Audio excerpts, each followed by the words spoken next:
Sorotan terkini Berita 757.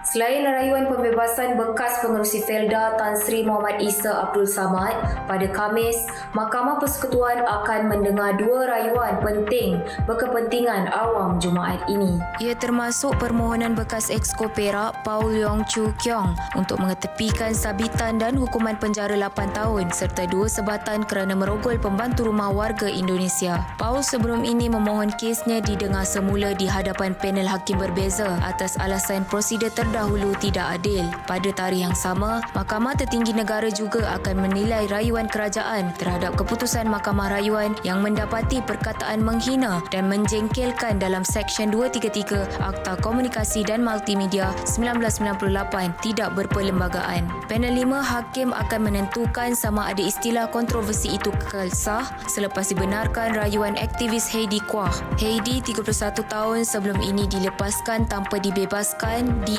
NAA pada 2022 selepas mahkamah mendapati pertuduhan di bawah Seksyen 233-1-A cacat. Dalam perkembangan politik, Presiden Gerakan Dominic Lau menggesa semua komponen Perikatan Nasional PN menumpukan usaha menyatukan kekuatan dan memperkukuh jentera gabungan bagi menggantikan kerajaan Madani pada masa depan. Dominic menyambut baik kenyataan Presiden PAS Tan Sri Abdul Hadi Awang yang menekankan kepentingan perpaduan dalam PN serta menegaskan bahawa persefahaman menjadi teras utama memperkukuh gabungan itu. Menurut Dominic lagi, kekuatan PN terletak pada kesatuan keempat-empat parti komponennya yang perlu bergerak seiring berlandaskan semangat muafakat, saling menghormati dan komitmen bersama. Beliau yakin hanya melalui perpaduan kukuh, PN mampu tampil sebagai alternatif berwibawa dan menawarkan kerajaan lebih stabil serta bertanggungjawab demi kesejahteraan rakyat. Semalam Hadi menepis dakwaan terdapat usaha menyingkirkan bekas Perdana Menteri Tan Sri Muhyiddin Yassin daripada PN dan menekankan agenda memperkukuh PAS serta perpaduan gabungan.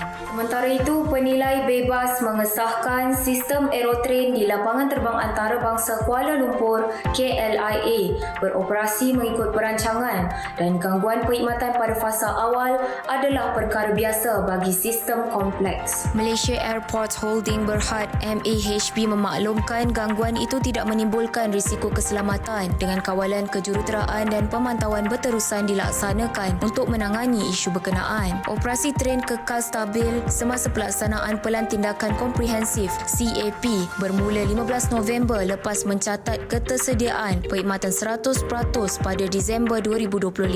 Penilaian bebas mendapati sistem bekalan kuasa dan kenderaan rel memberi kesan langsung kepada kebolehpercayaan train, ketersediaan perkhidmatan serta prestasi pemulihan. Walaupun reka bentuk dan sistem pelindungan bekalan kuasa mencukupi, aspek pemasangan pemantauan dan kejelasan peranan operasi perlu diberi perhatian. Bagi kenderaan rel, peranti pengumpul arus yang mempengaruhi daya tarikan dan kestabilan perkhidmatan menjadi fokus utama dengan CAP dijalankan melalui pemeriksaan, pembaikan, pengujian dan operasi percubaan. MAHB berkata kerja penyelenggaraan telah diselesaikan dengan sebahagian pembetulan terakhir sedang ditamatkan dan jadual kerja disesuaikan semasa musim perayaan serta cuti sekolah.